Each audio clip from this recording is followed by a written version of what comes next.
Hi everyone, and welcome to Queer Universe. This is Jenny, and today I'm going to film this just a little bit differently. It is a gorgeous day today, and I live up north where we typically have about 9 months of winter, so it's kind of rare that we actually have summer. Well, it's not summer, it's like 35 degrees right now, but compared to most of the year, it feels like summer.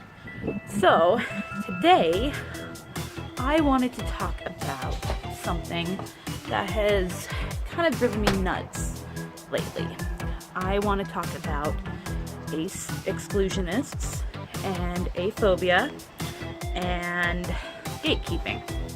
Now, in case you don't know, in the ace community and in the LGBT plus community, there is debate about whether or not asexuals, especially heteroromantic asexuals or demi-heteroromantic or gray heteroromantic asexuals or demisexuals, gray sexuals, are a member of the LGBT plus community. Now, I think this is absolutely ridiculous that this is even something that has to be debated. Same-sex couples are fighting for the right to get married. Trans people are fighting for the right to exist. And asexuals are fighting for the right to do nothing at all, is the common quote that I hear about why aces are not members of the LGBT community unless they experience some type of same-sex attraction, be it romantic, sexual, whatever. The fact that this is even a debate is evidence that the aces should be a part of the LGBT plus community. It's really bright, and I have very, very sensitive eyes. So let me find a spot that doesn't kill me. It's really bright out here, and I have very sensitive eyes. So, gatekeeping in the LGBT plus community tries to say that asexuals are not members unless they experience same-sex attraction in some way. This drives me nuts. I am not heteroromantic. I do experience on occasion same-sex romantic attraction. But at the same time, those that do are still members of the community because they do not experience sexual attraction the way that the majority of the world does. The same way that lesbians, gay, or bisexual, pansexual people don't experience sexual attraction the same way as the majority. They are a minority sexual orientation, just like asexuals. They say that there's about 1% of the world who are asexual, about 1% of the world who are gay, 1% of the world who are lesbian. I don't have any stats on bisexual people, pansexual people, but they don't experience sexual attraction the way that society and the general world culture states that they should.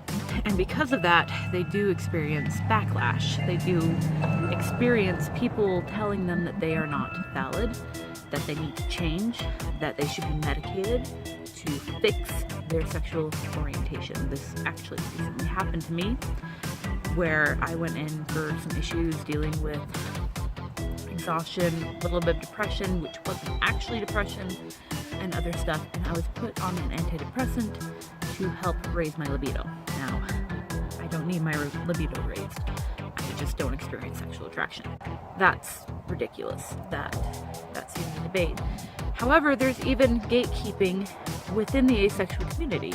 That there are some who say if you've experienced any type of sexual attraction, you know, if you're gray or demi, then you're not asexual and you don't get to join our group. There are others who say if you have ever had sex for any reason, that you are not a true asexual. And that, again, is not true, and that's not okay. Others say if you experience romantic orientation, you're just mixing up romantic and sexual orientation. And that's just ridiculous. There are asexuals who are not aromantic. Others say if you're sex positive, if you're sex favorable, if you're sex neutral even, if you're anything other than sex repulsed and you don't want to hear about it, don't want to talk about it, you're not a true asexual.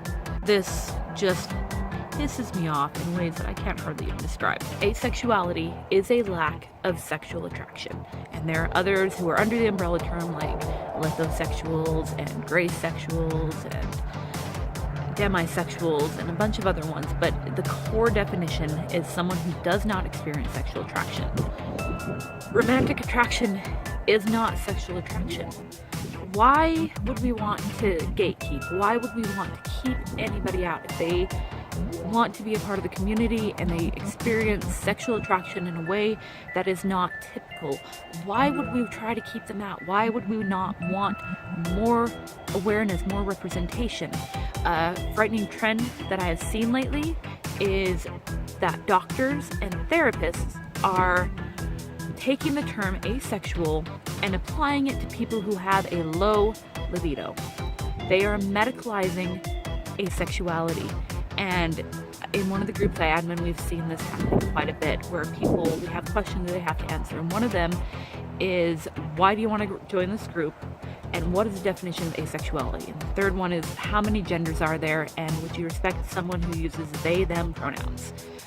Which, those to me seem like very easy questions.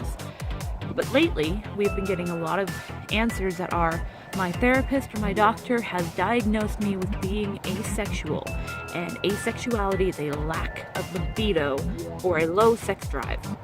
This is a disturbing trend because it's medicalizing our sexuality, it's medicalizing our sexual orientation, and that is not okay. We do not need to be fixed. We do not need therapy to figure out why we don't experience sexual attraction. Some asexuals are born asexual, some become asexual through other means. Sometimes sexuality is fluid, sometimes sexuality is not. I believe I was born asexual, and that is how I will be for most likely the rest of my life. Could change? I don't know.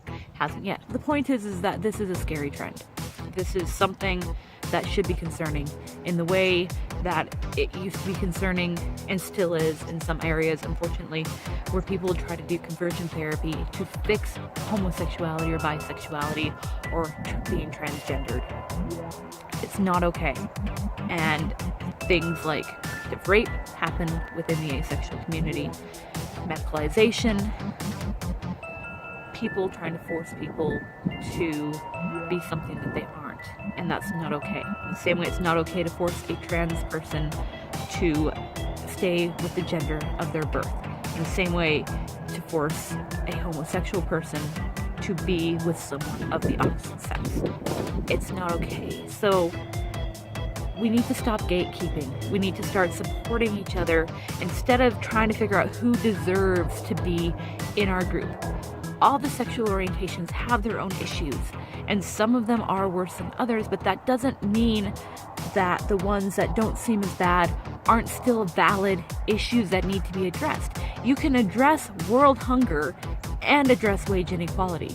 It's not an all or nothing thing. It's not a thing of if homosexuals have issues with getting married, that they can't adopt, they can't get married, then bisexuals' issues are not important. Bisexuals' issues are just as important, and they need just as much awareness, just as much visibility to make sure that everybody is covered. You don't have to choose one issue and fight for that issue alone. So